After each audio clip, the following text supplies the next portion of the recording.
Alright, welcome back ladies and gentlemen, and today I wanted to talk about a tweet that I brought up in the last video I made from Corey A. DeAngelis in which he says, the 2019 results for 12th grade student achievement just came out for the United States.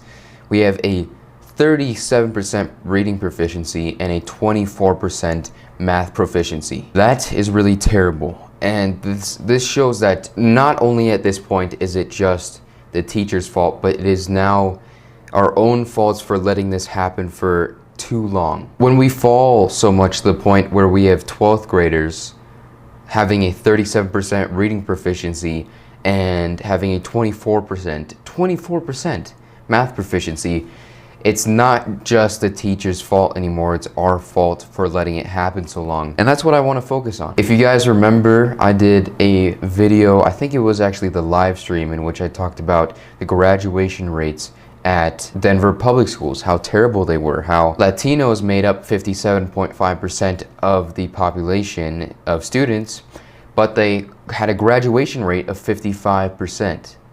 Now that sounds pretty terrible, and it is terrible, and how this relates just to the same thing, how we as Americans have also fallen behind, and we should be taking charge of this.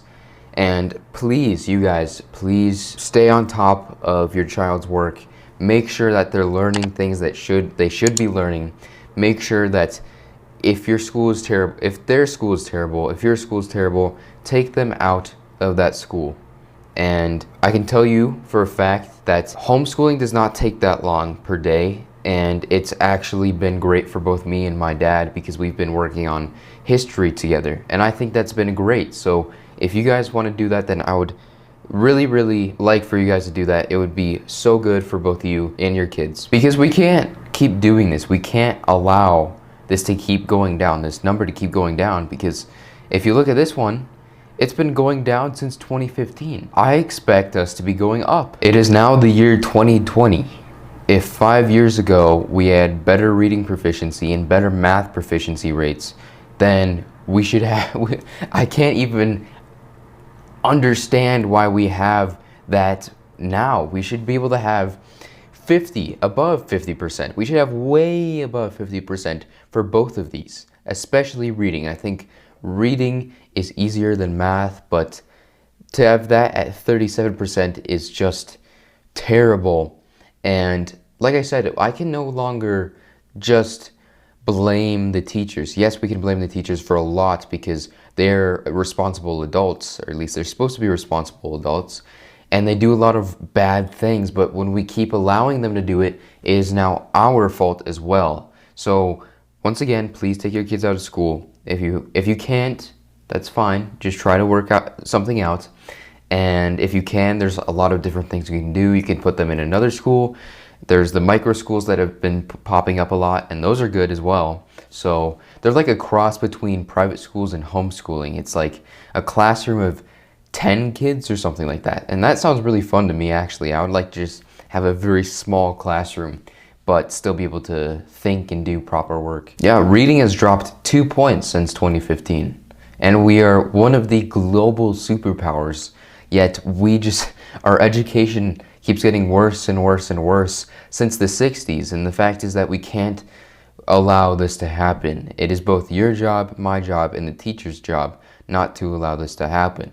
And the teachers, like I said, have been doing so much wrong, so much wrong. They have been teaching ideologies instead of real things, which we are seeing right here.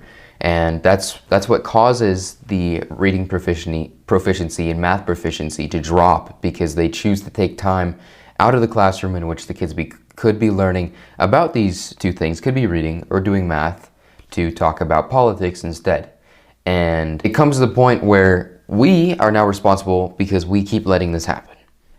If we've dropped 2 points in reading scores since 2015, we are at fault now. And that's why I can appreciate Corey DeAngelis for actually trying to get something done, because I feel like this has been just completely skipped over for a while now with education specifically. And if you guys haven't checked out this book, I'm still reading it, School Choice Myths. I'm going to do a review on it on this channel, so go check it out. Great book so far. School choice is very, very important. I think that this is another great example of why we need school choice. I think pretty much every video I make on here is just another example why we need school choice, because I generally cover the bad things that nobody wants to really think about, even there being something like that within their school, like a bad teacher or terrible curriculum.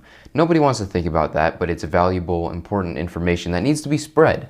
So I try to do that as much as I can. And the thing is that this is just another perfect example, and I just can't even believe these rates. I can't even believe it. For 12th graders, when these kids are going to be going off to college or just going off to another job, and they're doing this bad. We cannot allow this to happen anymore, and that's why I need your guys' help to keep growing this channel, because the more we grow this channel, the more people can get notified that this is happening, can get information about what is going on within schools, to make sure that they make the right decision for their child's education, making sure that everything can get better within our education systems, just in the United States, if not the West. Because everyone in the West is being affected by this. Every country in the West is being affected by this. And we need to fix that, because if the whole West, which built much of the world,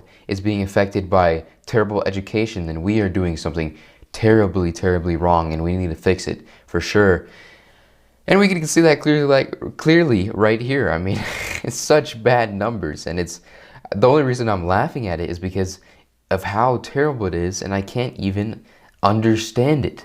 Like 37% reading proficiency? I point out many of the problems with education, and I think that another problem that I haven't really talked about very much on this channel is how we keep telling kids to do these more unique jobs and focus on those more unique things, but we don't teach them about the essentials. And I think that's another thing that has led to these terrible numbers and caused kids to get caught up in insignificant things instead of focusing on what would be best for them. They think that these insignificant things are the better thing to do, even though they aren't going to help them throughout the rest of their lives. And I think that this is definitely coming from teachers, not the parents, from the teachers. And we need to fix that. We really need to fix that with school choice. We need to take our kids out of schools. If not, we need to fix the schools. And I think either way we need to fix the schools, because that just means if we don't fix the schools, there's going to be a ton more kids being affected by this in some way. Please go check out Corey A. DeAngelis on Twitter. He gives out some very, very important information, very, very important information within the education system, and a lot of stuff that is harder to find, he can provide it. A lot of my stories come from Corey A. DeAngelis, or some of the school choice Twitter accounts, which I would go check that out if I were you guys. Very, very important stuff that they spread. So thank you guys so much for watching. Don't forget to like, subscribe, turn notifications on, and share. And go check out these two videos you see right now up on screen. Thank you guys so much.